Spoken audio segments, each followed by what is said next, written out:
বিশ্ববিদ্যালয় আঞ্চলিক কেন্দ্র কলকাতা থেকে সমস্ত ছাত্রছাত্রীদেরকে আমি ঝর্ণাদার শুভেচ্ছা জানিয়ে আজকে ক্লাস শুরু করছি।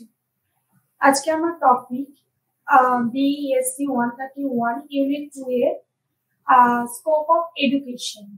তো স্কোপ অফ এডুকেশন এখানে তোমরা দেখতে পাচ্ছ যে এখানে স্কোপ অফ এডুকেশনের মধ্যে আজকে আমি স্পেশালি তোমাদেরকে পড়াবো দ্য স্টাডি অফ নলেজ, অর্থাৎ জ্ঞানের অধ্যয়ন। এবার এই জ্ঞানের অধ্যয়ন বলতে গেলে আমি এখানে নলেজ কি জিনিস বা কিছু এগুলো আমি ডিসকাস করব না। এখানে আমি যেটা আলোচনা করব যে শিক্ষাকে কয়েকটি ভাগে আমি ভাগ করব এবং শিক্ষাকে কি কি তার বৈশিষ্ট্যের দিক থেকে ভাগ করতে পারি। যেমন হচ্ছে লিবারাল এডুকেশন, তোমরা দেখতে পাচ্ছ লিবারাল এডুকেশন বা পেশাগত লিবারাল এডুকেশন এবং পেশাগত শিক্ষা, সঙ্গে হচ্ছে বৃত্তি শিক্ষা এবং কারিগরি শিক্ষা। এবার তোমরা দেখতে পাচ্ছ যে লিবারাল এডুকেশন বা উদার শিক্ষা কি। লিবারাল এডুকেশন এখানে বলতে গেলে আমি একটা কথা বলবো যে আমরা দেখি যে কিছু মানুষকে আমরা বলি না যে ও খুব লিবারেল মাইন্ড, ওর মাইন্ডটা খুব লিবারেল, অর্থাৎ খুব স্বাধীনভাবে সে কিন্তু চিন্তা করতে পারে এবং সে অনেক মুক্ত মনা, অর্থাৎ সে অনেক মানে কোনো কিছু কুসংস্কার থেকে সে নিজেকে মুক্ত করে রাখতে পারে, বন্ধন থেকে মুক্ত করতে পারে। তো এইভাবে ব্যক্তি নির্দিষ্ট যখন সীমাবদ্ধতা থেকে নিজেকে মুক্ত করে রাখতে পারে তখনই কিন্তু সেই যে শিক্ষার মাধ্যমে নিজেকে বন্ধন থেকে মুক্ত করতে পারে সেটা কিন্তু লিবারাল এডুকেশন। তো এবার তোমরা দেখছো যে লিবারাল এডুকেশনে আমি ফার্স্ট একটা পয়েন্ট রেখেছি যে কাল্টিভেশন অফ মাইন্ড, অর্থাৎ মনের কর্ষণ। এটা হচ্ছে কি যে লিবারাল এডুকেশনের মেইন যে লিবারাল এডুকেশন তার লক্ষ্যই হলো এটা যে আমাদের যে মন রয়েছে, যে মন নিয়ে আমরা ফ্রয়েডের থিওরি পড়েছি, হয়তো কেউ ক্লাস 11-এ হয়তো, বা আমরা হয়তো কিছুটা হলেও হয়তো শুনে থাকি যে মন কি জিনিস, মনের গঠন কিভাবে হয়। এই জিনিসটা আমরা ফ্রয়েডের থিওরি থেকে পাই। তোমরা যারা জানো না একটু জেনে নাও যে লিবারাল এডুকেশনে আমি বলবো যে মনের কিন্তু গঠন কিন্তু খুবই গুরুত্বপূর্ণ একটা বিষয়। সেখানে ইগো, সুপার ইগো, ফ্রয়েডের মতানুযায়ী এনারা তিনজন কিন্তু বসবাস করেন মনে। তো এই যে মানুষের মন, এটা কিন্তু ইগো, সুপার ইগো এই তিনটে উপাদানের মাধ্যমে কিন্তু তৈরি হয়েছে। তো আমরা তাহলে কাল্টিভেশন অফ মাইন্ড কাকে বলবো? আমাদের যে মন, সেই মন কিন্তু আমরা ধরো শিশু বয়সে জন্মানোর পর থেকে আমরা যা কিছু শিখছি সেটা আমাদের পরিবারের মধ্যে থেকে। এবার পরিবারের বাইরেও পরিবার যদি খুবই সংস্কার মুক্ত না হয় এবং পরিবার যদি অনেক বন্ধনে যদি যুক্ত থাকে তাহলে কিন্তু সেই পরিবারের যে ছেলেমেয়েরা জন্মায় এবং আমরা এডুকেশনে শিক্ষার্থী বলবো, যে শিক্ষার্থীরা তারা কিন্তু অনেক কিন্তু কুসংস্কার যুক্ত থাকে এবং পরবর্তীকালে শিক্ষাই কিন্তু এবং লিবারাল এডুকেশনই কিন্তু তাদেরকে এই বন্ধন থেকে, পরিবারের বন্ধন থেকে মুক্ত হতে সাহায্য করে। এবারে আমরা যেটা বলবো যে মাল্টিডিসিপ্লিনারি অ্যাপ্রোচ। লিবারাল এডুকেশন কিন্তু মাল্টিডিসিপ্লিনারি, কারণ হচ্ছে আমরা যদি মাল্টিডিসিপ্লিনারি অ্যাপ্রোচ, আমি তোমাদের আগের ক্লাসেই দেখবে তোমরা আমি পড়িয়েছি যে এডুকেশন নিজেই কিন্তু একটা মাল্টিডিসিপ্লিনারি অ্যাপ্রোচ এবং মাল্টিডিসিপ্লিন। এবং সেখানে কি করা হয় যে সেখানে কিন্তু বিভিন্ন সাবজেক্ট সেখানে কিন্তু ইনক্লুড। এডুকেশনের মধ্যে বিভিন্ন সাবজেক্ট আমরা পড়তে পারি, জানতে পারি পেপার হিসাবে, যেমন educational psychology, philosophy of education, sociology of education বা এডুকেশনাল সোশিওলজি, এগুলো সম্পর্কে আমরা জানতে পারি। এবার আমি বলবো যে লিবারাল এডুকেশন, এটাকে কেন আমরা মাল্টিডিসিপ্লিনারি অ্যাপ্রোচ বলবো? কারণ হচ্ছে এই যে দৃষ্টিভঙ্গি রয়েছে এটা কিন্তু, অর্থাৎ এই শিক্ষার মাধ্যমে কিন্তু শিক্ষার্থী বিভিন্ন জিনিস সম্পর্কে জানতে পারে, বিভিন্ন বিষয় সম্পর্কে জানতে পারে এবং সেই জানার মাধ্যমে কিন্তু মানুষের তো জানার কোনো শেষ নেই, জানা মৃত্যু পর্যন্ত আমরা জেনে যাই, আমরা শিক্ষা নিয়ে যাই, তাই না? তো এই লিবারেল এডুকেশন কিন্তু আমাদেরকে সেটাতে সাহায্য করে। আমরা কিন্তু একদমই মুক্ত মন হতে কিন্তু এই উদার মন হতে কিন্তু এই লিবারেল এডুকেশন আমাদেরকে সাহায্য করে, এবং এটাই কিন্তু এর মাল্টিডিসিপ্লিনারি অ্যাপ্রোচ। এবার শিক্ষা দর্শন, এডুকেশনাল ফিলোসফি। এডুকেশনাল ফিলোসফি কিন্তু এই লিবারেল এডুকেশনের সঙ্গে কিন্তু অন্তর্ভুক্ত।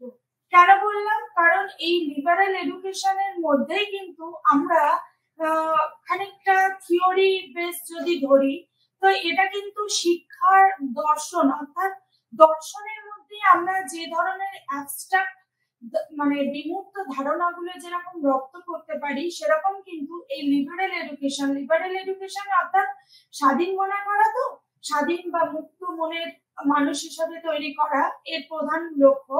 তো এখানে কিন্তু আমাদের যে মন রয়েছে সেটা কিন্তু এই শিক্ষা দর্শনের মাধ্যমে আমরা মন সম্পর্কে কিছুটা জানতে পারি। আমাদের অতীতে আমরা ফিলোসফি সম্পর্কে যখন আমরা পুরো ফিলোসফি যখন আমাদের মাদার সাবজেক্ট ছিল, এবং ফিলোসফি থেকে আস্তে আস্তে তো বিভিন্ন সাবজেক্টে তৈরি হয়েছে। এবার এই ফিলোসফি যেটা এডুকেশনাল ফিলোসফিকে যখন আমরা এডুকেশনে পড়বো তখন সেটা বলা হবে এডুকেশনাল ফিলোসফি। এই এডুকেশনাল ফিলোসফির ধারণা কিন্তু এই লিবারেল এডুকেশনের ধারণার সঙ্গে অন্তর্ভুক্ত কিন্তু। হ্যাঁ, এরপরে আমরা যেটা দেখবো যে পেশাগত শিক্ষা। এই পেশাগত শিক্ষা হিসেবে আমি ফার্স্ট যেটা বলবো যে পেশাগত শিক্ষা কিন্তু অর্থাৎ প্রফেশনাল এডুকেশন একটা কিন্তু সোশ্যাল সার্ভিস। কেন? এটা এই জন্যই বোধহয় সামাজিক পরিষেবা যে এক্ষেত্রে কিন্তু যে বা যারা এর সদস্য থাকে, যে যারা পেশাগত শিক্ষা নিচ্ছে, মানে আমি ধরো সাপোজ ধরলাম যে শিক্ষার্থী যদি পেশাগত শিক্ষায় নিতে থাকে এবং নেয়, তাদের কিন্তু যে চিন্তা ভাবনা, তারা কিন্তু অনেক সামাজিক পরিষেবা মানে মানুষের কল্যাণ সাধনে এবং ব্যক্তির কল্যাণ সাধনে কিন্তু তারা নিজেকে অন্তর্ভুক্ত করে। এবং এখানে বলবো যে সামাজিক সেবা এই কারণে বলা হচ্ছে কারণ কিন্তু এটা সামাজিক অর্থাৎ সমাজের মানুষের কি করে ভালো হবে এবং সেক্ষেত্রে তাদের কি করে মঙ্গল হবে, সেটাই কিন্তু এর একমাত্র লক্ষ্য। এবং এই হিসাবে আমি যদি উদাহরণ দিই যে শিক্ষকতা, দেখো তোমাদের পরে পয়েন্টই আমি দিয়েছি, শিক্ষকতা অর্থাৎ টিচিং প্রফেশন। টিচিং কিন্তু একটা প্রফেশন, অর্থাৎ টিচিং এ আমরা কি করি যে আমরা নিঃস্বার্থ ভাবে কোনো কিছু কিন্তু দিয়ে থাকি। নিঃস্বার্থ ভাবে আমরা আমাদের যা জ্ঞান সেটাকে কিন্তু আমাদের শিক্ষার্থীদের মধ্যে কিন্তু সেটাকে স্প্রেড করে দিই। হ্যাঁ, তো এই জন্য কিন্তু শিক্ষকতা কিন্তু একটা প্রফেশনাল এডুকেশন। এছাড়া কিন্তু চিকিৎসা, সেটাও কিন্তু একটা প্রফেশন। তো এগুলো গেল প্রফেশনাল এডুকেশনের এক্সাম্পল। এছাড়া যেটা বলার যে এখানে কিন্তু যে মেম্বাররা থাকেন যারা প্রফেশনাল এডুকেশন নেন, তারা কিন্তু তাদের যে জ্ঞান রয়েছে সেটা কিন্তু সেই গতানুগতিক জ্ঞানই যে তাদের মধ্যে থাকবে এমন কিন্তু নয়। তাদের মধ্যে যে জ্ঞানটা রয়েছে সেটাকে কি করে আপডেট করা যায় এবং যুগের সঙ্গে তাল মিলিয়ে কি করে চলা যায়, এবং যে জ্ঞান রয়েছে সেটা কতটা প্রাসঙ্গিক, সেটা কিন্তু কন্টিনিউয়াসলি সেই জ্ঞানের কিন্তু আপডেট প্রয়োজন হয়। তো তারপরে আমরা যে দেখবো যে প্রফেশনাল ভ্যালুস এবং কোড অফ এথিক্স, অর্থাৎ প্রফেশনাল ভ্যালুস হচ্ছে কি যেটা পেশাগত মূল্যবোধ, এটা কিন্তু খুবই প্রয়োজন। পেশাগত শিক্ষাতে পেশাগত মূল্যবোধ কিন্তু থাকা, যারা এর সদস্য মানে যে শিক্ষার্থীরা পেশাগত শিক্ষা নিতে ইচ্ছুক, তারা কিন্তু এই যে যখন আমরা কোনো পেশায় অন্তর্ভুক্ত হই তখন আমাদের কিন্তু ধরো সাপোজ আমি টিচিং দিচ্ছি, যে তখন কিন্তু আমাদেরকে এই মূল্যবোধটা রাখতে হবে। আমি মূল্যবোধ সম্পর্কে আগে তোমাদেরকে বলেছি যে কোনো কিছুর উপর মূল্য নিরূপণ করা এটা কিন্তু খুবই প্রয়োজন। আমি কোনো বিষয় যখন শিখছি, মানে কোনো বিষয় যখন আমি তোমাদেরকে দেব তখন কিন্তু শিক্ষা দেব, কোনো বিষয় যখন তথ্য দেবো তখন কিন্তু আমি সেই বিষয়ে কতটা ওয়াকিবহল এবং সেই বিষয়ে আমার কতটা ধারণা রয়েছে, সেই বিষয়ে কি কি ন্যায় নীতি রয়েছে, কি কি মূল্য রয়েছে, সেগুলো কিন্তু জেনেই তারপরে কিন্তু আমি আপনাদের ওপর সেই বিষয়ে তথ্য নিরূপণ করব। তো এছাড়া হচ্ছে কোনো পেশায় অন্তর্ভুক্ত হওয়ার সময় সেই পেশায় কতটা এথিক্স রয়েছে সেটাও কিন্তু জানা প্রয়োজন, এবং সেই কোড অফ এথিক্স গুলো কিন্তু আমাদেরকে মেনে চলতে হয়। অর্থাৎ প্রফেশনাল ভ্যালুস এবং কোড অফ এথিক্স কিন্তু প্রফেশনাল এডুকেশনের জন্য খুবই ইম্পর্টেন্ট একটা জিনিস। ঠিক আছে, এবার নেক্সট আমরা দেখব কি যে একটি পেশাগত শিক্ষা আমরা তাহলে কি জিনিসটা কি। পেশাগত শিক্ষা হলো এমন একটি শিক্ষামূলক, দেখো তোমরা, পেশাগত শিক্ষা হলো এমন একটি শিক্ষামূলক প্রক্রিয়া যা ব্যক্তিকে পেশাদার অনুশীলনে দক্ষতা অর্জনে সহায়তা করে। অর্থাৎ স্কিল ডেভেলপমেন্ট ঘটাতে কিন্তু এই প্রফেশনাল এডুকেশন কিন্তু আমাদেরকে সাহায্য করে। কি করে আমরা কোনো বিষয়ে দক্ষতা অর্জন করব এবং সেই দক্ষতাটা কতটা উন্নততর পর্যায়ে নিয়ে যেতে পারবো সেটা কিন্তু খুবই গুরুত্বপূর্ণ। তো এই প্রফেশনাল এডুকেশনকে তাহলে আমরা ওভারঅল বলতে পারি যে এটা কিন্তু একটা সামাজিক সেবা। কেমন? এরপরে আমি পরের স্লাইডে চলে আসবো। দেখো যে বৃত্তিগত শিক্ষা। বৃত্তিগত শিক্ষা হচ্ছে এই ভোকেশনাল এডুকেশন কি জিনিস। ভোকেশনাল এডুকেশন বলতে গেলে কিন্তু এটা কিন্তু খানিকটা প্রফেশনাল এডুকেশনের মতোই, অর্থাৎ পেশাগত শিক্ষার মতোই কিন্তু বৃত্তিগত শিক্ষা। এবং এই বৃত্তিগত শিক্ষা কিন্তু যত দিন যাচ্ছে মানুষ কিন্তু সাধারণ শিক্ষার সঙ্গে বৃত্তি শিক্ষা গ্রহণ করছে। সাধারণ শিক্ষা আমরা কাকে বলবো? যেগুলো আমরা কলেজ, স্কুল, ইউনিভার্সিটিতে যে নর্মাল যে ইতিহাস, ভূগোল, বাংলা বেসিক যে জিনিসগুলো থাকে সেগুলো সম্পর্কে যখন শিক্ষা গ্রহণ করবো এগুলো কিন্তু সাধারণ শিক্ষা। কিন্তু আমরা যখন কোনো শিক্ষা গ্রহণ করবো যেটা কিনা বৃত্তি নির্ভর, সেটা কিন্তু বৃত্তিমূলক শিক্ষা। এবং এই বৃত্তিমূলক শিক্ষা কিন্তু আমাদের জীবিকা নির্বাহের ক্ষেত্রে খুবই গুরুত্বপূর্ণ ভূমিকা পালন করবে। এবং আমি যদি বলি যে আজকের ভারতে এই যে যত দিন যাচ্ছে যে শিল্পায়ন যে ইন্ডাস্ট্রিয়ালাইজেশন, এর মাধ্যমে কিন্তু কি হচ্ছে, অনেক বেশি শিল্পের উদ্ঘাটন ঘটছে এবং বিভিন্ন কল কারখানা তৈরি হচ্ছে, নতুন নতুন শিল্প আমাদের সামনে আসছে। কিন্তু দেখা যাচ্ছে যে তা সত্ত্বেও কিন্তু বেকারত্বের পরিমাণ কিন্তু বেড়েই চলেছে। বেকারত্ব দূরীকরণ কিন্তু যতই সরকার বিভিন্ন ধরনের প্রকল্প গ্রহণ করুক না কেন, তবুও কিন্তু বেকারত্ব দূরীকরণ পুরোপুরি সম্ভব হচ্ছে না। এটা শুধু ভারতের ক্ষেত্রে না, এটা সারা বিশ্বের ক্ষেত্রেই কিন্তু এই ধরনের ঘটনা ঘটে চলেছে। তো এই জন্য কিন্তু সাধারণ শিক্ষার সঙ্গে বৃত্তি শিক্ষা কিন্তু গ্রহণ করা শিক্ষার্থী কিন্তু একান্তই কাম্য। যার যেখানে যে পরিমাণ ইচ্ছা রয়েছে, তার সেই ইন্টারেস্ট রয়েছে, তো সে সেই অনুযায়ী কিন্তু শিক্ষা গ্রহণ করতে পারে। তো এই বৃত্তি শিক্ষা কিন্তু গ্রহণ করার জন্য আমি যেটা নেক্সট পয়েন্ট করেছি, দেখবে উচ্চ মাধ্যমিক এবং মাধ্যমিক বা উচ্চ শিক্ষার ক্ষেত্রে আমরা কিন্তু বৃত্তি শিক্ষা গ্রহণ করতে পারি। এবং এটা বেসিক্যালি মাধ্যমিকের পর থেকেই কেউ বৃত্তি শিক্ষা গ্রহণ করতে পারে, উচ্চ মাধ্যমিকের পর থেকেও বৃত্তি শিক্ষা গ্রহণ করতে পারে, বা কেউ উচ্চ শিক্ষার ক্ষেত্রেও কিন্তু বৃত্তি শিক্ষা গ্রহণ করতে পারে।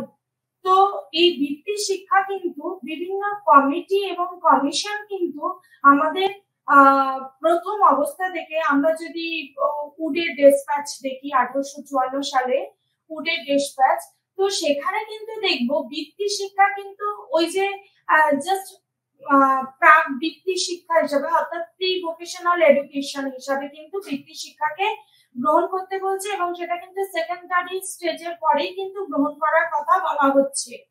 এরপরে আমরা যদি 1817 ক্যালকাটা ইউনিভার্সিটি কমিশন দেখি, সেখানে কিন্তু দেখবো যে বৃত্তি শিক্ষা কিন্তু সেই আর্টস, সায়েন্স অর্থাৎ কলা, বিজ্ঞান এগুলোর সঙ্গে সঙ্গেই কিন্তু বৃত্তি শিক্ষা গ্রহণের কথা কিন্তু কলকাতা কমিশন কিন্তু বলেছে গ্রহণ করতে, কলকাতা ইউনিভার্সিটি কমিশন।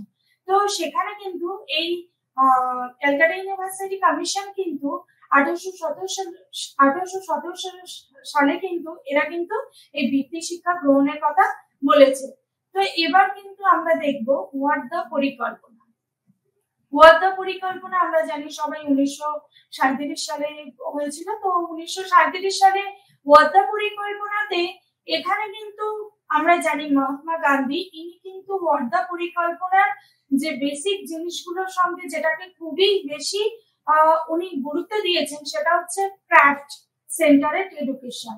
এবং এই ক্রাফট সেন্টারেড এডুকেশন কিন্তু কি বলা হচ্ছে ওখানে যে হস্তশিল্প বিভিন্ন শিল্পকে গুরুত্ব দেওয়া হচ্ছে এবং সেখানে কিন্তু শিক্ষাকে কয়েকটি স্তরে ভাগ করা হচ্ছে এবং মূলত পুরোপুরি ওই শিক্ষাটা কিন্তু বৃত্তি শিক্ষা কিন্তু ওখানেও কিন্তু মানে মেইন যে শিক্ষাটা সেটা কিন্তু বৃত্তিগত শিক্ষার কথা বলা হয়েছে। এবং এখানে কিন্তু ওই যে বেসিক এডুকেশনের কথা বলা হয়েছে ওই বেসিক এডুকেশনে বলছে যে শিক্ষার্থী তার চাহিদা এবং ইচ্ছা অনুযায়ী কিন্তু একটা সময়ের পর সে কিন্তু আর দারিদ্র বা বেকার অবস্থাতে সে কিন্তু থাকবে না যদি সে এই বেসিক এডুকেশনকে গ্রহণ করে। হ্যাঁ, তো এই গেল ওয়ার্ধা পরিকল্পনার কথা বৃত্তি শিক্ষা সম্পর্কে। এরপরে যদি আমি বলি মাধ্যমিক শিক্ষা পরিকল্পনা, এক্ষেত্রে কিন্তু 1952-53 সালে মাধ্যমিক শিক্ষা পরিকল্পনা হয়েছিল এবং মাধ্যমিক শিক্ষা কমিশন। এবং এই মাধ্যমিক শিক্ষা কমিশন কি বলেছিল যে এরা কিন্তু খুব বেশি করে কিন্তু গ্রামীণ বিশ্ববিদ্যালয়ের কথা বলেছিল এবং এছাড়াও এরা যেটাকে খুবই গুরুত্বপূর্ণ ভূমিকাতে বেশি রেখেছিল সেটা হচ্ছে কি বৃত্তি শিক্ষা। বৃত্তি শিক্ষাতে কিন্তু এরা খুবই গুরুত্ব দিয়েছিল। সঙ্গে হচ্ছে আমাদের কোঠারি কমিশন কিন্তু 1964-66 সালে হয়েছিল আমরা সবাই জানি।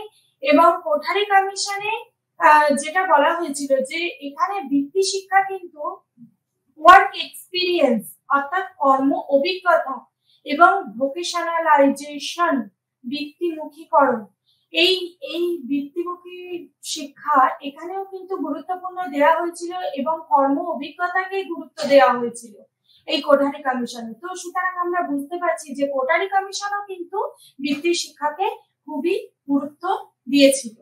তো তারপরে এবার যেটা আমরা দেখবো 1986 অর্থাৎ 1986 সালে এছাড়া তার আগে 1968 সালে যে জাতীয় শিক্ষানীতিও কিন্তু বৃত্তি শিক্ষাকে খুবই গুরুত্বপূর্ণ ভূমিকা দিয়েছিল এবং গুরুত্বপূর্ণ ভূমিকা অর্জনে সাহায্য করেছিল। এবং এখানেও কিন্তু বৃত্তি শিক্ষাকে মূলত একটা পাঠ্যক্রমের মানে পরিকাঠামো দেওয়া হয়েছিল যেখানে কিন্তু বলা হয়েছিল যে আমি বেসিক্যালি যেটা বলছি 1986 সালে জাতীয় শিক্ষানীতি সেখানে কিন্তু বৃত্তি শিক্ষাতে কয়েকটি বিষয়কে কিন্তু গুরুত্ব দেওয়া হয়েছিল এবং পাঠ্যক্রমে সেগুলোকে রাখা হয়েছিল। তো সেগুলো কি কি কৃষি বাণিজ্য এছাড়া আমরা দেখতে পাই যে গৃহবিজ্ঞান প্যারামেডিক্যাল টেকনিক্যাল ও অন্যান্য। তো এই গেল আমাদের জাতীয় শিক্ষানীতির কথা। এবার ওভারঅল যদি আমি বৃত্তি শিক্ষাকে একটা এরিয়া বেসিসে যদি আমি ছক করি দেখো তোমাদের স্টাডি মেটেরিয়ালে রয়েছে যে বৃত্তি শিক্ষাতে একটা 5টা ক্ষেত্রে আর কি দেখানো হয়েছে অর্থাৎ এরিয়াস অফ ভোকেশনাল এডুকেশন। তো এরিয়াস অফ ভোকেশনাল এডুকেশনের মধ্যে কিন্তু মেইনলি যেগুলোকে রাখা হয়েছে এগ্রিকালচার। তো ওখানে দেখবে পোল্ট্রি ফার্মিং ডিয়ারিং এই শিল্পগুলোকে কিন্তু খুবই গুরুত্ব দেওয়া হয়েছে। এছাড়া আরো যেটাকে গুরুত্ব দেওয়া হয়েছে সেটা হচ্ছে কি যে ইঞ্জিনিয়ারিং এবং টেকনিক্যাল এবং ইঞ্জিনিয়ারিং বিষয়গুলোর মধ্যে কি কি রাখা হয়েছে কি কি ডিগ্রি গুলো দেওয়া হচ্ছে সেখানে কি কি বিষয় পড়ানো হচ্ছে সেখানে কিন্তু কম্পিউটার টেকনিক বিভিন্ন টেকনিক্যাল টেকনিশিয়ান এবং এইগুলোকে গুরুত্ব দেওয়া হচ্ছে। সঙ্গে হচ্ছে কি যে হোম সায়েন্সের কথা বলা হয়েছে এরিয়াস অফ ভোকেশনাল। ওখানে কিন্তু হোম সায়েন্সে কিন্তু বলা হচ্ছে যে চাইল্ড কেয়ার এন্ড নিউট্রিশন যেমন হচ্ছে ইন্টেরিয়র ডেকোরেশন এগুলোকে কিন্তু খুবই গুরুত্ব দেওয়া হয়েছে। এছাড়া দেখবে যে তোমাদের যেগুলো রয়েছে আর কি, যে প্যারামেডিক্যাল আর যেগুলো হেলথের মধ্যে রয়েছে, হেলথ ওয়ার্কারের কথা বলা হয়েছে, এক্সরে টেকনিশিয়ানের কথা বলা হয়েছে। এই বিষয়গুলোর উপরে কিন্তু ডিগ্রি নেওয়া যেতে পারে বৃত্তিগত শিক্ষার ক্ষেত্রে। তো এই এই যে বিষয়গুলো, এগুলো কিন্তু আমাদের দেখতে হবে। এছাড়া কি বৃত্তিগত শিক্ষা কিন্তু বর্তমানে যে আমরা ওপেন এবং ডিস্টেন্স এডুকেশন হিসাবে আমরা ধরো আমরা ইন্দিরা গান্ধী ন্যাশনাল ওপেন ইউনিভার্সিটির কথাই বলতে পারি। এখানেও কিন্তু ভোকেশনাল এডুকেশনে বিভিন্ন সিলেবাস রয়েছে, সেখানেও ভোকেশনাল এডুকেশন পড়ানো হয়। তো যাই হোক, এই গেল বৃত্তিগত শিক্ষা। এরপরে আমরা যেটা দেখব সেটা হচ্ছে কি কারিগরি শিক্ষা। কারিগরি শিক্ষাতে গভর্নমেন্ট অফ ইন্ডিয়া কিন্তু কারিগরি শিক্ষা সম্পর্কে কিন্তু মানে টেকনিক্যাল এডুকেশনে কিন্তু যেগুলোকে গুরুত্ব দিয়েছেন তা হচ্ছে কি যে টেকনিক্যাল এডুকেশন কিন্তু এই এডুকেশনের জন্য যাকে মেন ভূমিকা গ্রহণ করতে দেয়া হয়েছে সেটা হচ্ছে AICTE, all India council for technical education, এবং এটা তৈরি হয়েছিল 1945 সালে। এবং এইখানে মানে মেইনলি কারিগরি শিক্ষার 4টে স্তরের কথা বলা হয়েছে। 4টে স্তরে আর কি কারিগরি শিক্ষাকে ভাগ করা হয়েছে। এবং সেই 4টি স্তর কি কি? 4টি স্তর হলো, ফার্স্ট যদি স্তরগুলোকে এইভাবে যে certificate, diploma, degree, post graduation এবং ডক্টরেট, এই 4টি স্টেজ। এবং এই 4টি স্তরে কিন্তু কি কি বলা হয়েছে যে সার্টিফিকেট দেওয়া হবে কোথা থেকে? সার্টিফিকেট দেওয়া হবে টেকনিক্যাল ইনস্টিটিউশন থেকে। বিভিন্ন যে টেকনিক্যাল ইনস্টিটিউশন গুলো রয়েছে সেগুলো থেকে কিন্তু সার্টিফিকেট দেওয়া হবে। এরপরে বলা হচ্ছে সেকেন্ড স্টেজ, সেটা হচ্ছে কি ডিপ্লোমা। ডিপ্লোমাতে কি বলা হচ্ছে পলিটেকনিক্যাল এবং টেকনিক্যাল ইনস্টিটিউশন গুলো থেকে কিন্তু এই কারিগরি শিক্ষা দেওয়া হবে এবং তাতে করে একটা করে ডিপ্লোমা দেওয়া যেতে পারে। এরপরে ডিগ্রি স্টেজে কি বলা হচ্ছে? ডিগ্রিতে বলা হচ্ছে, এটা থার্ড স্টেজে কি বলা হচ্ছে যে ইঞ্জিনিয়ারিং কলেজগুলো থেকে ডিগ্রি দেওয়া হবে। টেকনিক্যাল এডুকেশনের ওপর ইঞ্জিনিয়ারিং কলেজগুলো থেকে ডিগ্রি দেওয়া হবে। এটা হচ্ছে AICTE এর থার্ড স্টেজ। এবং ফোর্থ স্টেজ হচ্ছে পোস্ট গ্রাজুয়েশন ও ডক্টরেট। পোস্ট গ্রাজুয়েশন এবং ডক্টরেটে কি বলা হচ্ছে যে এখানে কিন্তু বলা হচ্ছে যে পোস্ট গ্রাজুয়েশনে বলা হচ্ছে কি যে ধরো কোনো বিষয়ে কেউ মাস্টার্স করবে তো টেকনিক্যাল এডুকেশনে, তো তার জন্য তাকে কিন্তু NIT, IIT এগুলো থেকে কিন্তু এই পোস্ট গ্রাজুয়েশন এবং ডক্টরেট ডিগ্রি কিন্তু দেওয়া যেতে পারে। তো এইগুলো গেল কারিগরি শিক্ষা। তো কারিগরি শিক্ষার AICTE কিন্তু খুবই গুরুত্বপূর্ণ ভূমিকা গ্রহণ করে এবং যেটা কিন্তু গভর্নমেন্ট অফ ইন্ডিয়া কিন্তু এই পার্টিকুলার সংস্থার হাতেই কিন্তু সমস্ত কারিগরি শিক্ষাকে তুলে দিয়েছে এবং কারিগরি শিক্ষার পুরোপুরি বিষয়টা এই AICTE দেখভাল করে। ঠিক আছে, তো এবার আমরা নেক্সট দেখব কি। নেক্সট আমরা শিক্ষার পরিধি মানে স্কোপ অফ এডুকেশনে মেজর যে ফোকাসটা সেটা হচ্ছে শিক্ষার মোডকে আমরা দেখব। তো এই শিক্ষার মোডকে আমরা কিন্তু 3টে ভাগে ভাগ করব। এক হচ্ছে ফেস টু ফেস শিক্ষা, সেকেন্ড হচ্ছে মুক্ত এবং দূরাগত শিক্ষা যেটা ওপেন অ্যান্ড ডিস্টেন্স এডুকেশন, এবং অনলাইন এডুকেশন। তো এই আমরা ফার্স্ট দেখব যে ফেস টু ফেস শিক্ষা। এই ফেস টু ফেস এডুকেশন যেটাকে আমরা মুখোমুখি বা প্রত্যক্ষ শিক্ষা এইভাবে বলতে পারি। তো এটা কিন্তু পুরোপুরি প্রথাগত শিক্ষা। আমি বলবো জন্মগত মানে জন্ম থেকে আমরা ফার্স্ট জন্মের পর আমরা প্রথম যেটা শিখি সেটা হচ্ছে কি এলিমেন্টারি এডুকেশন। তো এলিমেন্টারি এডুকেশনে আমরা যখন অ্যাডমিশন নিই তখন থেকে কিন্তু এই ফেস টু ফেস এডুকেশন কিন্তু শুরু হয়। এলিমেন্টারি এডুকেশন, তারপরে মাধ্যমিক education, higher secondary, graduation, post graduation এবং পুরোপুরি হায়ার এডুকেশন। তো এই সবগুলো ক্ষেত্রেই কিন্তু ফেস টু ফেস এডুকেশন শুরু হয়ে যায় পোস্ট গ্রাজুয়েশন পর্যন্ত প্রায় বলা চলে ফেস টু ফেস এডুকেশন কিন্তু শেষ বলা চলে। তো এই ফেস টু ফেস এডুকেশন যে তারপরেও হবে না এমন কিন্তু নয়। তো এই ফেস টু ফেস এডুকেশনের শুরুই কিন্তু এলিমেন্টারি বা প্রাইমারি এডুকেশন থেকে, প্রি প্রাইমারি থেকে। তো এই এলিমেন্টারি এডুকেশন কিন্তু প্রথাগত শিক্ষার অন্তর্গত, অর্থাৎ ফর্মাল এডুকেশনের মধ্যে কিন্তু এটা অন্তর্ভুক্ত। অর্থাৎ শিক্ষক এবং শিক্ষার্থী তাদের কিন্তু প্রত্যক্ষ তাদের দেখা হয় এবং তাদের যে মুখোমুখি দেখা হওয়া এবং তাদের যে আলোচনা হওয়া কোনো বিষয় সম্পর্কে সামনাসামনি বসে যখন কোনো শিক্ষা গ্রহণ করা হবে তখন কিন্তু সেটা ফেস টু ফেস এডুকেশন। এবং সেখানে একদিকে যেমন শিক্ষক থাকবেন অপরদিকে কিন্তু একদিকে যেমন শিক্ষক বা শিক্ষিকা থাকবেন অপরদিকে কিন্তু শিক্ষার্থী থাকবে। এবং এটা যে অলওয়েজ ওয়ান ওয়ে প্রসেস হবে তা কিন্তু নয়, এখানে টু ওয়েও এটা প্রসেস হতে পারে। এই প্রসেসের এই প্রক্রিয়ার মধ্যে কিন্তু তাহলে শিক্ষক বা শিক্ষিকা যেমন অ্যাক্টিভ থাকবেন সেরকমই কিন্তু শিক্ষার্থীও কিন্তু সেম অ্যাক্টিভ থাকবে।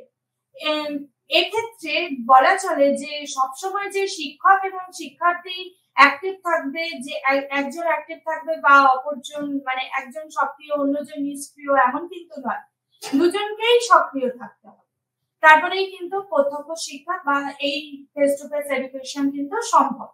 তো এক্ষেত্রে কিন্তু যে পাঠ্যক্রম আছে, পাঠ্যক্রমের কথা যদি আমি বলি তাহলে বলবো যে এখানে কিন্তু পাঠ্যক্রম কিন্তু প্রি প্ল্যান, এটা আগে থেকেই কিন্তু পাঠ্যক্রম তৈরি করা হয় এবং সেই পাঠ্যক্রমে কিন্তু বলা থাকে যে তার আলাদা আলাদা উদ্দেশ্য থাকে এবং পাঠ্যক্রমে শিক্ষার্থীর কোন কোন উদ্দেশ্যগুলো সম্পন্ন হবে সেগুলো কিন্তু আগে থেকে প্ল্যান করা থাকে, পরিকল্পনা করা থাকে। এবং পাঠ্যক্রম কিন্তু শিক্ষার্থীর ইচ্ছা অনুযায়ী বা শিক্ষক বা শিক্ষিকার ইচ্ছা অনুযায়ী কিন্তু হয় না।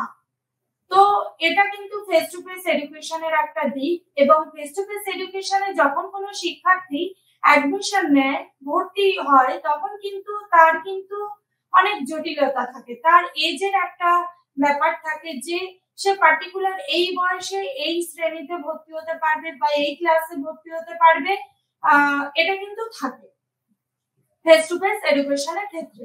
আমি বললাম ফেস টু ফেস এডুকেশন কিন্তু ফর্মাল এডুকেশন। তো ফর্মাল এডুকেশনের যে বৈশিষ্ট্যগুলো খানিকটা ফেস টু ফেস এডুকেশনের মধ্যে কিন্তু সেটা প্রযোজ্য। কেমন? তো এই যে শিক্ষা পদ্ধতি কিন্তু এক্ষেত্রে বলতে পারি যে শিক্ষক কিন্তু শুধুমাত্র যে লেকচার মেথড দেবেন তা কিন্তু নয়, তিনি কিন্তু এছাড়া আলোচনা, মুখোমুখি যেহেতু একে অপরের সামনাসামনি থাকে, তো কোনো বিষয়ে আলোচনা হতে পারে, কোনো বিষয়ে সে কোনো বিষয়ে হয়তো দীর্ঘ গবেষণার মাধ্যমে সে হয়তো কোনো বিষয় জেনেছে, সেটা সে তার এক্সপিরিয়েন্স শেয়ার করতে পারে। এইরকম ভাবে কিন্তু এই শিক্ষা চলতে থাকে।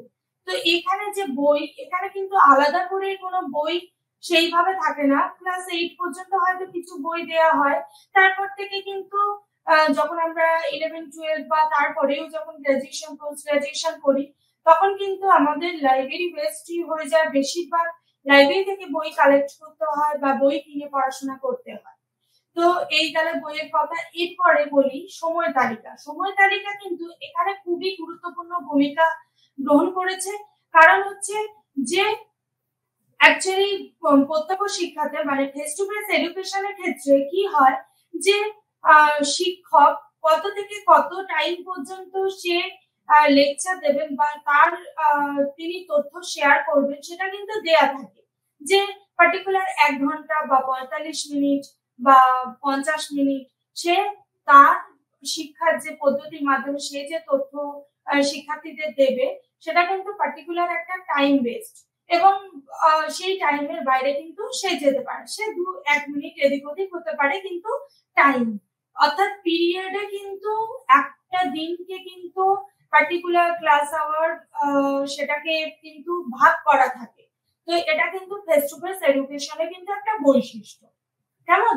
এরপরে যদি আমরা বলি যে এক্ষেত্রে আলাদা করে কিন্তু যে পরীক্ষা ব্যবস্থার কথা বলবো সেটা হচ্ছে কি, এখানে মূল্যায়ন পদ্ধতি হিসাবে ফরমেটিভ সামেটিভ দু ধরনের শিক্ষার কথাই বলা যেতে পারে এবং দু ধরনের শিক্ষার ক্ষেত্রে কি হয় যে ফরমেটিভ হচ্ছে যেটা ক্লাস চলাকালীন সম্ভব হয় অথবা পার্টিকুলার কোনো একটা ইউনিটের শেষে যখন পরীক্ষা নেওয়া হয় সেটা হচ্ছে ফরমেটিভ, যে শিক্ষক সেখানে একটা ইউনিট পড়ালেন, তিনি শেষ করলেন, করার পর হয়তো স্টুডেন্টদের উপর একটা পরীক্ষা নিলেন, তো সেক্ষেত্রে কিন্তু সেটা ফরমেটিভ ইভ্যালুয়েশন। এবং যখন সেটা সামেটিভ ইভ্যালুয়েশন হবে কোনো কোর্স কমপ্লিট হওয়ার পর যখন ইভ্যালুয়েশন করা হয়, ইভ্যালুয়েট করা হয়, শিক্ষার্থীদেরকে মূল্যায়ন করা হয়, পরীক্ষা নেওয়া হয়, তখন কিন্তু সেটা সামেটিভ ইভ্যালুয়েশন।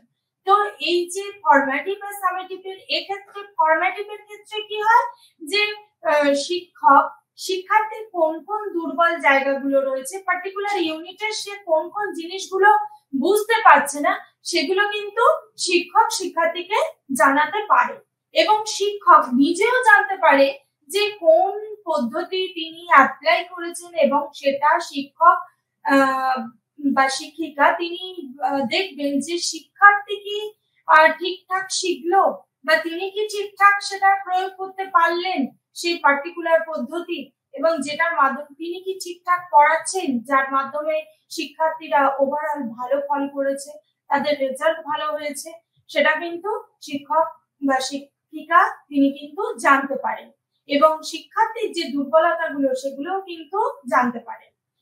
অন্যদিকে সামেটিভের ক্ষেত্রে কিন্তু সেটা হয় না, সামগ্রিক মূল্যায়ন বা সামেটিভ ইভ্যালুয়েশন এক্ষেত্রে কিন্তু সেটা সম্ভব হয় না, ওভারঅল একটা মার্কস দেওয়া হয় এবং তার পরীক্ষা শেষে কিন্তু একটা সার্টিফিকেট দেওয়া হয়, মার্কশিট দেওয়া হয়। তো যাই হোক, এই গেল মূল্যায়ন পদ্ধতি এবং এর ক্ষেত্রে কিন্তু ফেস টু ফেস এডুকেশনে কিন্তু মূল্যায়ন পদ্ধতি কিন্তু খুবই কঠোর। এক্ষেত্রে একটা টাইম পিরিয়ড থাকে যে সময় রুটিন দেওয়া হয় এবং পার্টিকুলার টাইমে স্টুডেন্টকে কিন্তু পরীক্ষা দিতে হয়। এটা কিন্তু তারপরে টাইম পিরিয়ড পার্টিকুলার ধরো যে 2 তারিখে তার ইতিহাস পরীক্ষা, 2 তারিখে ইতিহাস পরীক্ষা মানে সে 2 তারিখের পর 3 তারিখে চাইলে বা 2 মাস পরে চাইলে সে কিন্তু আর ওই ক্লাসে কিন্তু পার্টিকুলার ওই কোর্সে কিন্তু আর সে পরীক্ষা দিতে পারে না। তো এই গেল পরীক্ষা পদ্ধতি, ফেস টু ফেস এডুকেশন। তো এবার যদি আমরা দেখি শিক্ষক শিক্ষার্থীর সম্পর্ক, শিক্ষক শিক্ষার্থীর সম্পর্ক যদি আমি বলি তাহলে বলবো যে ফেস টু ফেস এডুকেশনে যেহেতু শিক্ষক এবং শিক্ষার্থী পুরো মুখোমুখি বসে থাকে, তো তাতে করে কি হয় দুজনের মধ্যে কিন্তু একটা যে মিথস্ক্রিয়া মানে যে সম্পর্কটা ইন্টারাকশনটা এটা কিন্তু খুব ভালো হয়। তাতে করে স্টুডেন্টও টিচারকে খুব ভালোভাবে জানতে পারেন এবং টিচারও স্টুডেন্টকে খুব ভালোভাবে জানতে পারেন। শুধুমাত্র যে টপিক রিলেটেডই সবসময় সে ইনফরমেশন গ্যাদার করবে এমন নয়, টিচারও কিন্তু বিভিন্ন টপিক বলার সঙ্গে সঙ্গে কখনো কখনো নিজের এক্সপিরিয়েন্সকে শেয়ার করেন, তার স্কুল লাইফের এক্সপিরিয়েন্স বা তার প্র্যাকটিক্যাল লাইফের এক্সপিরিয়েন্স কিন্তু সে শেয়ার করে এবং খুব সুন্দরভাবে কিন্তু একটা পড়াশোনার পরিবেশ কিন্তু হতে পারে, কেমন? এবং টিচার স্টুডেন্ট কিন্তু যে একটা বন্ধুর মতো সম্পর্ক সেটা কিন্তু এই ফেস টু ফেস এডুকেশনের মাধ্যমে কিন্তু সম্ভব হয়, তাই তো? তো এই গেল শিক্ষক শিক্ষার্থীর সম্পর্ক। এছাড়া ফেস টু ফেস এডুকেশনে সার্টিফিকেট এটা কিন্তু একটা খুবই গুরুত্বপূর্ণ বিষয়। সার্টিফিকেট কিন্তু ফার্স্ট টিচিং দেওয়া হয়, টিচিং ফার্স্ট হচ্ছে অ্যাডমিশন, তারপর টিচিং, তারপরে হচ্ছে এক্সাম, তারপরেই হচ্ছে মার্কশিট বা রেজাল্ট, মার্কশিট, সার্টিফিকেট। তো এটা কিন্তু প্রসেস ফেস টু ফেস এডুকেশনের জন্য। আবার বলি ফেস টু ফেস এডুকেশনের জন্য কিন্তু ফার্স্ট হচ্ছে অ্যাডমিশন নিতে হলো, অ্যাডমিশন নেওয়ার জন্য তার কিন্তু একটা জটিল বিষয় থাকে, একটা খুবই কঠোর একটা সময়ের মধ্যে দিয়ে যেতে হয় এবং শিক্ষার্থীর বিভিন্ন মান দেয়া থাকে যে এই ক্রাইটেরিয়া গুলো মিললেই তারপরে তাকে পার্টিকুলার কোর্সে পার্টিকুলার ক্লাসে তাকে অ্যাডমিশন দেয়া হবে, কেমন? তো এই গেল অ্যাডমিশন। নেক্সট হচ্ছে যখন তাকে টিচিং দেওয়া হয়, টিচার স্টুডেন্ট যেহেতু মুখোমুখি থাকে, কমিউনিকেট করতে পারে, কন্টিনিউয়াসলি সামনাসামনি বসে কমিউনিকেট করতে পারে, তো তাই জন্য কিন্তু টিচার স্টুডেন্টের রিলেশনশিপটাও ভালো থাকে, টিচার সেখানে বন্ধুর মতো স্টুডেন্টকে সমস্ত সবকিছু শেয়ার করতে পারে, স্টুডেন্টও তার সমস্ত সমস্যা কিন্তু টিচারকে বলতে পারে। এক্ষেত্রে যে কারিকুলামটা থাকে, কারিকুলামটা কিন্তু খুবই নমনীয় থাকে এমন কিন্তু নয়, সেখানে যা পাঠ্যক্রম থাকে সেটা শিক্ষার্থীর বয়স এবং প্রাসঙ্গিক বিষয়, সেই সময়ে পার্টিকুলার সমাজ কি চাইছে, শিক্ষার্থী কি চাইছে, সবকিছু মিলিয়ে কিন্তু পাঠ্যক্রম তৈরি করা থাকে। বইয়ের ক্ষেত্রে লাইব্রেরিকে খুবই গুরুত্বপূর্ণ দেওয়া হয়। এছাড়া কি করা হয় যে যখন এক্সাম দেওয়া হয়, এক্সামের সময় টিচার স্টুডেন্টকে কিন্তু তাহলে খুবই পার্টিকুলার যে দিন এক্সাম থাকে সেই দিনই তাকে এক্সাম দিতে হয়, নতুবা সেই একটা বছর পিছিয়ে যায় বা সে 6টা মাস পিছিয়ে যায়, বা আবার পরের সেমিস্টারের ক্ষেত্রে সেমিস্টারে গিয়ে পরীক্ষা দিতে হয়, এরকম নানান সমস্যা তাকে ফেস করতে হয়। কিন্তু এক্ষেত্রে যেটা লাস্ট বলবো সেটা হচ্ছে কি, পরীক্ষা ব্যবস্থার পরেই হচ্ছে সার্টিফিকেট কিন্তু সঙ্গে সঙ্গেই পাওয়া যায় এবং প্রত্যেকটা কোর্সের শেষেই কিন্তু সার্টিফিকেট প্রদান করা হয়। নেক্সট আমরা দেখবো যে মুক্ত এবং দূরাগত শিক্ষা। মুক্ত ও দূরাগত শিক্ষা মানে ওপেন এবং ডিস্টেন্স এডুকেশনের ক্ষেত্রে বলবো যে বেসিক্যালি ডিস্টেন্স এডুকেশনের একটা পার্ট হলো কিন্তু ওপেন এডুকেশন। তো এই ডিস্টেন্স এডুকেশনের ক্ষেত্রে বা ওপেন এডুকেশনের ক্ষেত্রে এটাকে আমরা কিন্তু বলবো নন ফর্মাল এডুকেশন, প্রথা বহির্ভূত বা প্রথামুক্ত শিক্ষা। এ কারণেই এটাকে প্রথামুক্ত শিক্ষা বলবো যে গতানুগতিক যে আমরা স্কুল বা কলেজ ইউনিভার্সিটির যে এডুকেশন নিই সেই এডুকেশনের থেকে কিন্তু এটা একটু পৃথক। এক্ষেত্রে শিক্ষক বা শিক্ষার্থী দুজনের ক্ষেত্রে কিন্তু অনেক সুবিধা থাকে। যেমন শিক্ষার্থী ফার্স্ট যখন অ্যাডমিশন প্রসেস বলি, অ্যাডমিশনের সময় কিন্তু শিক্ষার্থীর এজ কিন্তু দেয়া থাকে না যে এই এজে সে এমএ ভর্তি হবে বা এই এজে সে গ্রাজুয়েশনে ভর্তি হবে, এমন কিন্তু নয়। এক্ষেত্রে কিন্তু মুক্ত এবং দূরাগত শিক্ষার ক্ষেত্রে কিন্তু কি হয় যে এক্ষেত্রে কিন্তু এজটা অতটা ইম্পর্টেন্ট নয়, অর্থাৎ ভর্তির সুযোগ কিন্তু অনেক সহজ সরল শিক্ষার্থীর কাছে। সে কিন্তু যখন খুশি সে কিন্তু অ্যাডমিশন নিতে পারে। এবং এই মুক্ত বা দূরাগত শিক্ষার ক্ষেত্রে যারা বেসিক্যালি এই শিক্ষার মেন উদ্দেশ্য বা লক্ষ্য আমরা বলতে পারি, যারা কোনো কাজে মানে কোনো কর্মরত অবস্থায় রয়েছে কোথাও, বা যারা হয়তো ঠিকঠাক শিক্ষা গ্রহণ করতে পারেনি, বা একটা বয়সে সে হয়তো ভেবেছে যে আমি আর পড়াশোনা করতে পারবো না, বা বাড়ির ইকোনমিক কন্ডিশন ঠিকঠাক নয়, তাহলে আমি পড়াশোনা ছেড়ে দিই। পরে সেই ছেলেটি বা মেয়েটি কিন্তু আবার নতুন করে কিন্তু অ্যাডমিশন নিতে পারে তার পছন্দের কোর্সে কিন্তু। এছাড়া দেখা যায় যে যারা কিন্তু স্পেশালি যারা কোনো চ্যালেঞ্জ রয়েছে, স্পেশাল চাইল্ড বা স্পেশাল ইন্ডিভিজুয়াল, তাদের ক্ষেত্রেও কিন্তু এই শিক্ষা কিন্তু ওপেন। তারা কিন্তু এই দূরাগত বা মুক্ত শিক্ষা যখন খুশি গ্রহণ করতে পারে। এছাড়া যারা বয়স্ক মানুষ তারাও কিন্তু এই শিক্ষা গ্রহণ করতে পারে, যেহেতু এখানে বয়সের কোনো মাপকাঠি থাকে না, তো এই শিক্ষা কিন্তু যে কোনো বয়সে যে কেউ কিন্তু গ্রহণ করতে পারে। তো এই মুক্ত আর দূরাগত শিক্ষাতে আমরা একটা কথা বলবো যে মুক্ত এবং দূরাগত শিক্ষায় কিন্তু শিক্ষার্থী ইচ্ছা অনুযায়ী এবং তার চাহিদা অনুযায়ী কিন্তু সে কোনো কোর্সে অ্যাডমিশন নিতে পারে।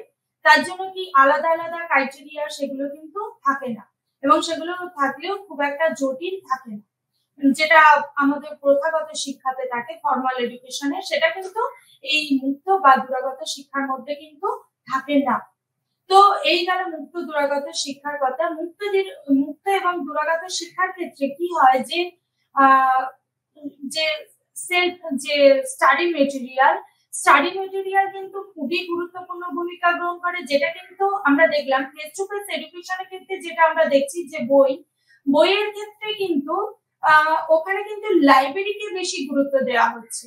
এছাড়া বর্তমানে তো দেখো আমরা এমন একটা যুগে এসে পড়েছি, এমন একটা টেকনোলজির যুগে এসে পড়েছি যেখানে সবাই কিন্তু সবকিছু খুবই সহজে হাতের কাছে পেয়ে যাচ্ছে, যে শুধু লাইব্রেরি বেসড হবে এমন কিন্তু নয়, মুক্ত এবং দূরাগত শিক্ষার ক্ষেত্রে কিন্তু এক্ষেত্রে কিন্তু আলাদা করে স্টাডি মেটেরিয়াল থাকে এবং তাতে করে কি হয় যে শিক্ষার্থী তার ক্ষেত্রে কিন্তু অনেক বেশি সুবিধা হয়।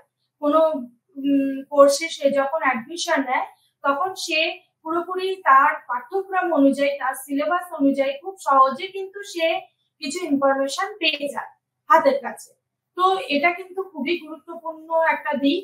এছাড়া দেখবো যে মুক্ত এবং দূরাগত শিক্ষার ক্ষেত্রে টিচারের ক্ষেত্রে বলবো যে টিচার কিন্তু পুরোপুরি যে সবসময় খুব কঠোর হবেন বা কিছু, যেটা আমরা প্রথাগত শিক্ষার ক্ষেত্রে দেখছি, মুক্ত এবং দূরাগত শিক্ষার ক্ষেত্রে একাডেমিক কাউন্সিলর। তো সেক্ষেত্রে কিন্তু কি হয় যে স্টাডি সেন্টার গুলোতে গিয়ে তো টিচাররা, যারা টিচার হিসাবে নিযুক্ত থাকেন, টিচিং দেয়, তাদের কথা আমি বলছি। সেক্ষেত্রে তারা কিন্তু একাডেমিক কাউন্সিলররা তারা কিন্তু স্টাডি সেন্টার গুলোতে গিয়ে কিন্তু টিচিং দেন এবং সেখানে কিন্তু হয়তো ফেস টু ফেস এডুকেশনের মতো হয়তো প্রতিদিন তাদের সঙ্গে একে অপরের সঙ্গে দেখা হচ্ছে তা নয়, এটা হয়তো একটু কিছুদিন অন্তর অন্তর হয়তো একটু সময় মাঝখানে নেওয়া হয়, কিন্তু এক্ষেত্রেও কিন্তু খানিকটা মুখোমুখি, খানিকটা স্টাডি সেন্টার গুলোতে গেলে একটু মুখোমুখি টিচার এবং স্টুডেন্টের মধ্যে দেখা হয় এবং তাদের মধ্যেও খানিকটা সম্পর্ক গড়ে ওঠে, সুসম্পর্ক গড়ে ওঠে। তো এই গেল এখানকার শিক্ষকের কথা। এছাড়া এখানে যেটা হয় যে শিক্ষক শিক্ষার্থীর সম্পর্ক কিন্তু যেটা বলবো যে শিক্ষক শিক্ষার্থীর সম্পর্ক কিন্তু সেই ফেস টু ফেস এডুকেশনের মতো ওরকম হয় না অতটা, কিন্তু এক্ষেত্রেও হয়, খানিকটা হয়। তো পাঠ্যক্রমের কথা যদি এবার আমরা বলি তো বলবো যে এক্ষেত্রে কিন্তু পাঠ্যক্রম পুরোপুরি শিক্ষার্থীর চাহিদা, ইচ্ছা অনুযায়ী কিন্তু হয়। সে কিন্তু চাহিদা এবং ইচ্ছা অনুযায়ী কোন কোর্স চুজ করছে এবং সেই পাঠ্যক্রমকে সে কিন্তু চুজ করতে পারে। হ্যাঁ, তো পাঠ্যক্রমে কিন্তু চুজ করার মধ্যেও কিন্তু যে জটিলতা, সেটা কিন্তু এক্ষেত্রে শিক্ষার্থী কিন্তু অতটা মানে অসুবিধা অবলম্বন করতে হয় না। তো এক্ষেত্রে বলবো যে মুক্ত এবং দূরাগত শিক্ষার ক্ষেত্রে কিন্তু আরেকটা যেটা খুবই ইম্পর্টেন্ট জিনিস, সেটা হচ্ছে কি স্টুডেন্ট সাপোর্ট সার্ভিস। তো এই স্টুডেন্ট সাপোর্ট সার্ভিস 3S, তো এই 3S কিন্তু খুব গুরুত্বপূর্ণ একটা ভূমিকা গ্রহণ করে। এক্ষেত্রে ছাত্র সমর্থন পরিষেবা, স্টুডেন্টকে কিন্তু যথেষ্ট পরিষেবা দেওয়া হয় এবং স্টাডি সেন্টার গুলো, সেই স্টাডি সেন্টার গুলো যেহেতু স্টুডেন্ট চুজ করতে পারে, অনেক স্টাডি সেন্টার তার কাছাকাছি এবং তার দূরে, সে যেহেতু স্টাডি সেন্টার চুজ করতে পারে, এটাও কিন্তু একটা খুব ভালো দিক মুক্ত এবং দূরাগত শিক্ষার ক্ষেত্রে। তো মুক্ত দূরাগত শিক্ষার ক্ষেত্রে আমরা বেসিক্যালি তাহলে যদি পরীক্ষার ব্যবস্থা বলি, তো পরীক্ষা কিন্তু এখানে ফেস টু ফেস এডুকেশনের মতো অতটা কিন্তু জটিল নয়। ফেস টু ফেস এডুকেশনে যেমন অনেক জটিল বিষয় থাকে, যে মুক্ত এবং দূরাগত শিক্ষার ক্ষেত্রে অনেকটা সহজ। যে এখানে কিন্তু সহজ বললাম এই কারণে যে এখানে পরীক্ষা ব্যবস্থা কিন্তু শিক্ষার্থী তার চাহিদা অনুযায়ী কিন্তু সে কিন্তু একটা কোর্সের হয়তো পার্টিকুলার একটা হয়তো পেপারে সে পরীক্ষা দিল, দেওয়ার পরে কিন্তু আবার একটা পেপার কিন্তু সে পরে যখন খুশি দিতে পারে। অর্থাৎ এখানে কিন্তু এমন নিয়ম থাকে না যে গ্রাজুয়েশন 3 বছরেই কমপ্লিট করতে হবে, মাস্টার্স সেটা কিন্তু যে 2 বছরেই কমপ্লিট করতে হবে এমন কিন্তু কোনো কথা নেই। এখানে কিন্তু একটা টাইম পিরিয়ড থাকে, অবশ্যই থাকে, কিন্তু তাও অনেকটা টাইম স্পেন্ড করতে পারে কিন্তু স্টুডেন্ট। তো এক্ষেত্রে তাহলে আমরা বলবো পরীক্ষা ব্যবস্থা কিন্তু অতটা জটিল নয়, যেটা ফেস টু ফেস এডুকেশনের ক্ষেত্রে আমরা দেখতে পাচ্ছি। তো এছাড়া যেটা দেখবো নেক্সট পয়েন্ট, যে সার্টিফিকেট কিন্তু মুক্ত এবং দূরাগত শিক্ষাতে সার্টিফিকেট কিন্তু পুরোপুরি ফেস টু ফেস এডুকেশনের মতো, এবং বর্তমানে ভারত সরকার কিন্তু ফেস টু ফেস এডুকেশনের সার্টিফিকেটের সঙ্গে মুক্ত ওপেন এবং ডিস্টেন্স এডুকেশনের যে সার্টিফিকেট, সেই সার্টিফিকেটের কিন্তু সমান মর্যাদা দিয়েছে। সুতরাং সার্টিফিকেটের কোনো সমস্যা নেই। সার্টিফিকেটও এখানে খুবই যে পরীক্ষার পরেই শিক্ষার্থীকে মার্কশিট এবং তারপরে সার্টিফিকেট প্রদান করা হয় এবং সেই সার্টিফিকেটের মান কিন্তু সর্বোচ্চ গ্রাহ্য। কেমন? তো এই গেল মুক্ত এবং দূরাগত শিক্ষা। আর মুক্ত এবং দূরাগত শিক্ষার পরে আমরা যেটা দেখব যে অনলাইন শিক্ষা। অনলাইন শিক্ষাতে আমরা কি বলবো যে অনলাইন বর্তমানে এক্ষেত্রে আমি যেটা বলবো যে অনলাইনে কিন্তু ও ক্ষেত্রে আমরা মুক্ত ওপেন এবং ডিস্টেন্স এডুকেশনের ক্ষেত্রে কিন্তু আমরা খুব আমরা বর্তমানে যে ইনস্টিটিউশনের সঙ্গে যুক্ত আছি IGNOU, Indira Gandhi national open university, NSU, Netaji মুক্ত বিশ্ববিদ্যালয় বা রবীন্দ্র ভারতী মুক্ত বিশ্ববিদ্যালয়, এগুলোর ক্ষেত্রে যেমন আমরা দেখছি যে মুক্ত বিশ্ববিদ্যালয়গুলোতেও কিছু ট্রেন্ড এসছে যে অনলাইন এডুকেশন সিস্টেম এসছে, সেরকম অনলাইন এডুকেশন সিস্টেমে বর্তমানে গভর্নমেন্ট অফ ইন্ডিয়া তারা কিন্তু কি করেছেন যে MHRD তার মাধ্যমে কিন্তু তোমরা দেখবে যে MOOCs, MWCS, তো এই MOOCs এছাড়া যেটা বলবো যে স্বয়ং বর্তমান স্বয়ংপ্রভা যে এডুকেশনাল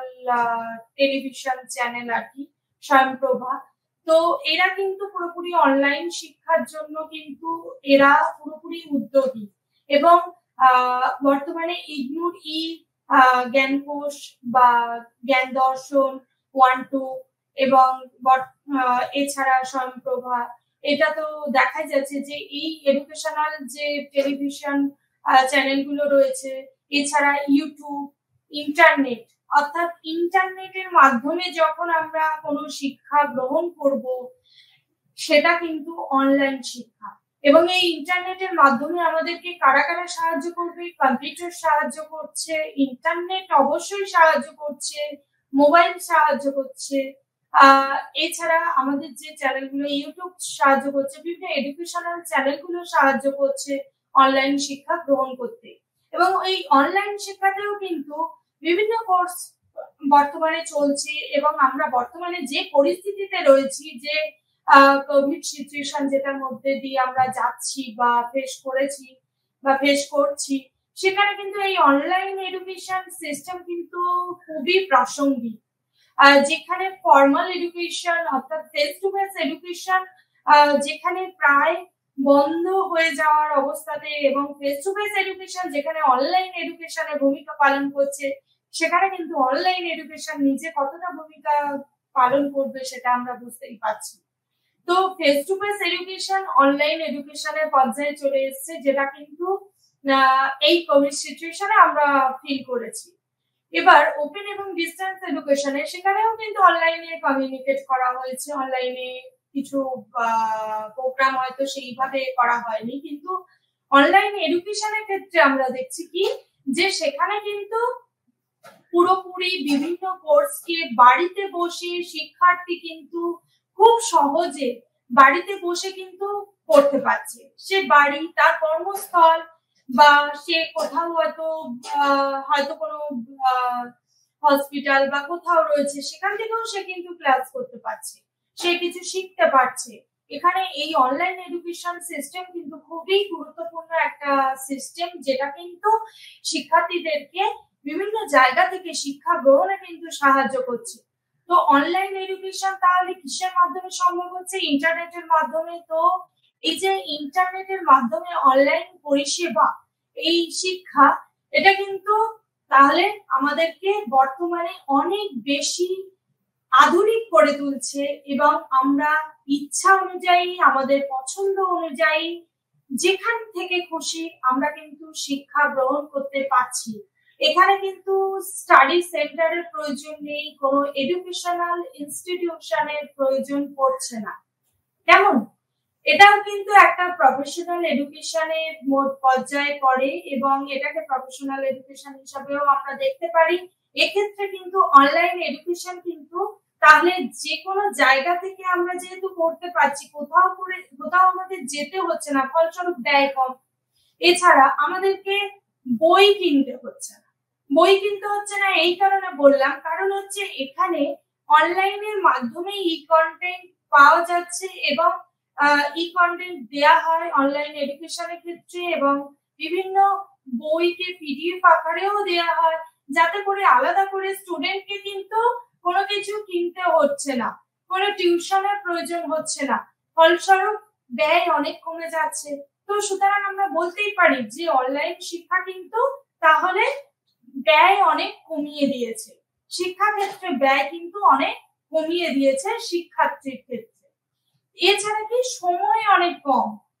কোথাও আমি যদি কোনো এডুকেশনাল ইনস্টিটিউশনে যদি শিক্ষা নিতে চাই, তো সেক্ষেত্রে আমাকে ঘন্টা দুয়েক আগে বেরোতে হচ্ছে বাড়ি থেকে। অ্যাকচুয়ালি এডুকেশনাল ইনস্টিটিউশনের ডিস্টেন্স কতটা হচ্ছে, এছাড়া যদি আমার ডিস্টেন্স বাড়ি থেকে এডুকেশনাল ইনস্টিটিউশন বা ইউনিভার্সিটি কলেজের ডিস্টেন্স যদি অনেক দূরে হয়, সেক্ষেত্রে আমাকে কি করতে হচ্ছে, কোনো হোস্টেল বা মেসের ব্যবস্থা করতে হচ্ছে। তো তাতে করে কি হচ্ছে, শিক্ষার খরচ অনেক বেড়ে যাচ্ছে, ওভারঅল শিক্ষার্থীর খরচ অনেক বাড়ছে। ফলস্বরূপ অনেকেই শিক্ষা গ্রহণ করতে কিন্তু খরচের জন্য কিন্তু আমাদের দেশে অনেক শিক্ষার্থী কিন্তু শিক্ষা গ্রহণ করতে পারে না। কিন্তু এই অনলাইন এডুকেশন কি হচ্ছে, শিক্ষা কিন্তু অনেকটা ব্যয় কমিয়ে দিচ্ছে। অনেক ব্যয় কমিয়ে দেওয়ার ফলে শিক্ষার্থী কিন্তু অনেক সহজে কিন্তু শিক্ষা গ্রহণ করতে পারছে, এবং যেহেতু এডুকেশনাল ইনস্টিটিউশন থেকে তার বাড়ির ডিস্টেন্স কতটা এর কোনো ব্যাপার থাকছে না, তো তার জন্য কি হচ্ছে, সময়ও অনেক কম লাগছে। এছাড়া যে টাইমে যে ক্লাস বা যে সেটা পরে রেকর্ডিং এর ব্যবস্থা থাকছে, এবং শিক্ষার্থী পরে যে কোনো সময় কিন্তু ইউটিউব চ্যানেল খুলে বা এডুকেশনাল কোনো কিছু রেকর্ড সেটা কিন্তু পরে শুনে সে নিজে সমৃদ্ধ হচ্ছে। তো এর জন্য কি হচ্ছে, তার আলাদা করে সময় দিতে হচ্ছে না, যে পার্টিকুলার এই টাইম থেকে এই টাইম, যে সময়ের যে জটিলতা, সময়ের যেটা আমরা ফেস টু ফেস বা ফর্মাল এডুকেশনের ক্ষেত্রে দেখতে পাই, যে একটা সময় মানে যে এই সময়ের মধ্যেই করতে হবে, সেটা কিন্তু হচ্ছে না। এছাড়া কি বলবো, যে শিক্ষা পদ্ধতি অনলাইন এডুকেশনের ক্ষেত্রে যে শিক্ষার পদ্ধতি রয়েছে, মেথড অফ টিচিং, সেক্ষেত্রে কিন্তু কি হচ্ছে, যে এই শিক্ষা পদ্ধতি যে লেকচার এমন দিতে হবে, এক্ষেত্রে তো ফেস টু ফেস হচ্ছে না। তো শিক্ষক কি করছেন, অনলাইনে ইউটিউবে বা কোনো মাধ্যমে, অনলাইন মাধ্যমে সে তার সমস্ত ইনফরমেশন বা তার নলেজ দিচ্ছেন, এবং সেটা শিক্ষার্থী পরে গ্রহণ করছে। অর্থাৎ এক্ষেত্রে কিন্তু ইন্টারনেটের ভূমিকা খুবই গুরুত্বপূর্ণ, এবং তার সঙ্গে হচ্ছে শিক্ষার্থীর স্মার্টফোন, ল্যাপটপ বা কম্পিউটার, এগুলোর ভূমিকা কিন্তু গুরুত্বপূর্ণ। তো এর মাধ্যমে কিন্তু শিক্ষার্থী কিন্তু শিক্ষা গ্রহণ করতে পারছে, এবং সেখানেও কিন্তু আলোচনার ব্যবস্থা থাকছে, বিভিন্ন আলোচনার মাধ্যমে, বিভিন্ন সেমিনারেরও মাধ্যমে কিন্তু শিক্ষা গ্রহণ করতে পারছে শিক্ষার্থী। তো অনলাইন শিক্ষার ক্ষেত্রে এটা কিন্তু একটা খুব বড় সুবিধা। তো এছাড়া কি বলবো, পরীক্ষা ব্যবস্থার কথা যদি আমরা বলি, তো আমরা দেখব যে অনলাইন শিক্ষার ক্ষেত্রে কিন্তু পরীক্ষা আমরা যেটা ফেস টু ফেস এডুকেশনে দেখলাম, যে ফেস টু ফেস এডুকেশনে ফরম্যাটিভ, সামেটিভ, ইভ্যালুয়েশন, সেক্ষেত্রে কিন্তু খুবই কঠোর, এবং সেখানে কিন্তু যে দিন যে টাইমে পরীক্ষা থাকবে সেই টাইমের মধ্যে কিন্তু এসে শিক্ষার্থীকে মানে পরীক্ষা দিতে হবে, এরকম ফেস টু ফেস এডুকেশন। কিন্তু ডিস্টেন্স এডুকেশনের ক্ষেত্রে দেখছি যে খানিকটা কম, যে পার্টিকুলার স্টাডি সেন্টারে গিয়ে কিন্তু তাদেরকে পরীক্ষা দিতে হচ্ছে, এবং তাদেরকে অ্যাসাইনমেন্ট জমা দিতে হয়, বিভিন্ন ফরম্যাটিভ এবং সামেটিভ অ্যাসেসমেন্ট বা ইভ্যালুয়েশন গুলোও কিন্তু তাদেরকে স্টাডি সেন্টারে গিয়ে দিতে হচ্ছে। কিন্তু আমরা দেখতে পাচ্ছি যে অনলাইন এডুকেশনের ক্ষেত্রে কিন্তু যে অ্যাসাইনমেন্ট এক্ষেত্রে কিন্তু দেয়া হয়, এবং এক্ষেত্রে কিন্তু ফরম্যাটিভ আর সামেটিভ ইভ্যালুয়েশন কিন্তু অনেক বেশি সহজ এই কারণে বলছি, কারণ শিক্ষার্থী কিন্তু বাড়িতে বসে বা তার কর্মস্থলে বা সে যেখানে খুশি বসে কিন্তু কম্পিউটার, ল্যাপটপ বা মোবাইলের মাধ্যমে কিন্তু সে পরীক্ষা দিতে পারে। সুতরাং পরীক্ষার যে স্থান, কাল, পাত্র, এটা নিয়ে কিন্তু তার কোনো টেনশন থাকে না। এক্ষেত্রে একটা জটিল জিনিস, যে বর্তমানে ইন্টারনেটের খরচটা, সেটা একটা হয়তো অসুবিধা হিসেবে আমরা দেখতে পারি, কিন্তু সেটাও যে সব ক্ষেত্রেও যে প্রযোজ্য তা কিন্তু নয়, অন্যান্য খরচ কমিয়ে খানিকটা খরচ হয়তো শিক্ষার্থীর করতে হয়। তো এই গেল পরীক্ষা ব্যবস্থা, এবং পরীক্ষা ব্যবস্থার পরে যেটা আমরা দেখবো যে সার্টিফিকেট, এক্ষেত্রে কিন্তু অনলাইনেই কিন্তু সার্টিফিকেট প্রদান করা হয়, এবং কখনো কখনো সেটা ডাকযোগেও পাঠানো হয়। তো সার্টিফিকেট কিন্তু কোর্স কমপ্লিট হওয়ার পরেই কিন্তু শিক্ষার্থী সার্টিফিকেট হাতে পেয়ে যেতে পারে, এবং এই সার্টিফিকেটও কিন্তু ফর্মাল এডুকেশনের মতোই কিন্তু গুরুত্বপূর্ণ। এবং আমরা তাহলে ওভারঅল যদি দেখি যে অনলাইন এডুকেশন কিন্তু আমাদেরকে কি সুবিধা দিচ্ছে, অনলাইন এডুকেশন কিন্তু শিক্ষার্থী বাড়িতে বসে বা তার নিজের ইচ্ছা অনুযায়ী যে কোনো স্থানে বসে শিক্ষা গ্রহণ করতে পারছে, এবং যে কোনো সময় গ্রহণ করতে পারছে। তাকে কোথাও গিয়ে কিন্তু শিক্ষা গ্রহণ করতে হচ্ছে না। সে তার নিজের ইন্টারনেট ব্যবস্থা যদি তার ফোন, ল্যাপটপ বা কম্পিউটারে থাকে, তাহলে সে যে কোনো স্থান থেকেই সে পড়াশোনা করতে পারছে, পরীক্ষা দিতে পারছে। এটা কিন্তু একটা খুব ভালো সুবিধা, যেটা কিন্তু অনলাইন এডুকেশনে পাওয়া যাচ্ছে। তো এবার যদি আমরা ওভারঅল যদি দেখি যে যদি আমি ফেস টু ফেস এডুকেশন মানে শিক্ষার মোডকে যদি আমি দেখি, তো শিক্ষার মোড কিন্তু তাহলে ফেস টু ফেস এডুকেশন, তিনটে মোড শিক্ষা: face to face education, open and distance education এবং অনলাইন এডুকেশন। তো face to face education, open, distance education এবং অনলাইন এডুকেশন, এই তিনটের মধ্যে তাহলে আমরা যদি কম্পেয়ার করতে চাই, তো কম্পেয়ার করতে গেলে তাহলে বলবো যে ফেস টু ফেস এডুকেশনের ক্ষেত্রে ফিজিক্যাল ডিস্টেন্সটা মানে মুখোমুখির ব্যাপারটা কিন্তু খুবই গুরুত্বপূর্ণ একটা বিষয়, প্রত্যক্ষ যোগাযোগ, এবং যেটা প্রায় সব সময় হয় শিক্ষক এবং শিক্ষার্থীর মধ্যে, অবশ্যই সেটা প্রতিষ্ঠানের টাইম অনুযায়ী। কিন্তু আমরা অন্যদিকে যদি ওপেন এবং ডিস্টেন্স এডুকেশনের ক্ষেত্রে দেখি, ওপেন এবং ডিস্টেন্স এডুকেশনের ক্ষেত্রে কি হয় যে ওখানে কিন্তু কি হচ্ছে যে ফিজিক্যাল ডিস্টেন্স ওখানে হয়তো সবসময় সম্ভব হয় না। ফিজিক্যাল ডিস্টেন্সটা যে মানে ফিজিক্যাল যে ডিস্টেন্স সেটা যে সবসময় মানে থাকবে তা নয়, সেখানে ফিজিক্যালি টিচার এবং স্টুডেন্ট দুজনেই কিন্তু স্টাডি সেন্টারে কিন্তু কমিউনিকেট করতে পারে, এবং সেটা হয়তো কিছু সময় নিয়ে হয়, কিন্তু সেটা সম্ভব হয়। কিন্তু অনলাইন এডুকেশনের ক্ষেত্রে আমরা দেখতে পাচ্ছি যে সেখানে কিন্তু শিক্ষা ব্যবস্থা কিন্তু পার্টিকুলার ফিজিক্যাল ডিস্টেন্সের উপর ডিপেন্ড করে না। সেখানে কিন্তু ফিজিক্যাল কিন্তু এটা বলা চলে ফিজিক্যালি নাও হতে পারে, এক্ষেত্রে ফিজিক্যাল হবে না, পুরোপুরি অনলাইনের মাধ্যমে হবে, ইন্টারনেটের মাধ্যমে হবে, এবং সেটা কিন্তু রেকর্ডিং এর মাধ্যমেও কিন্তু অনলাইন শিক্ষা নিতে পারে স্টুডেন্ট। তো এটা কিন্তু একটা গুরুত্বপূর্ণ দিক।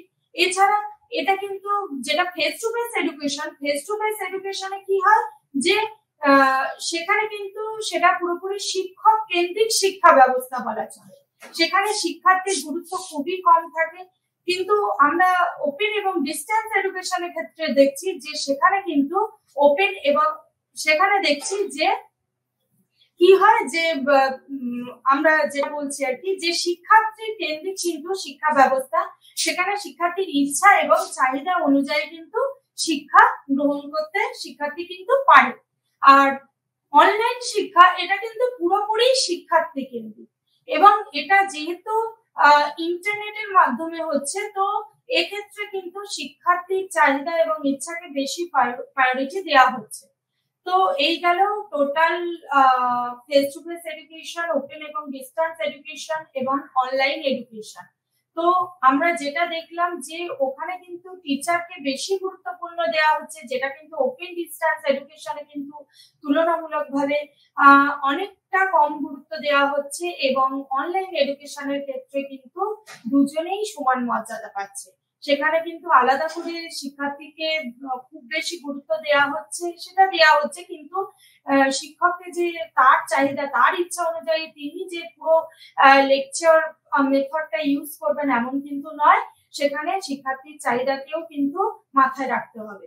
এবং এটা যেহেতু অনলাইন শিক্ষা ব্যবস্থা, যেহেতু স্থান কাল পাত্রের কোনো ব্যাপার থাকে না, এটা শিক্ষার্থী যেখান থেকে খুশি নিতে পারে এবং অনলাইনের মাধ্যমে সে পরীক্ষার ব্যবস্থাও থাকে, যেটা ফেস টু ফেস এডুকেশনের ক্ষেত্রে পরীক্ষার ব্যবস্থা মানেই সেটা কোথাও গিয়ে দিতে হচ্ছে, ওপেন ডিস্টেন্সের ক্ষেত্রে কিন্তু পার্টিকুলার স্টাডি সেন্টারে গিয়ে দিতে হচ্ছে।